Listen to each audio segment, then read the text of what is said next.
এখন বাজে বিকেল ৫টা, রেডি হয়ে নিয়েছি বা মামাবাড়ি যাবো বলে, কিন্তু ভাইয়া এখনো রেডি হয়নি। তাই আমাদের চিনি সোনা কি করছে দেখতে চলে এলাম। এসে দেখি চিনি সোনা খেলছে আর অনেক গল্প করছে আমার সাথে। চিনি সোনার কাকাইও এখন রেডি হয়ে গেছে, এবার চলো যাওয়া যাক তাহলে।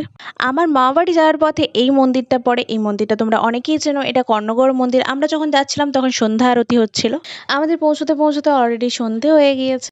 আমি চেক করছিলাম আমার লুকটা ঠিক কেমন লাগছে, কারণ হেয়ারটা আমি নিজে কাট করেছি।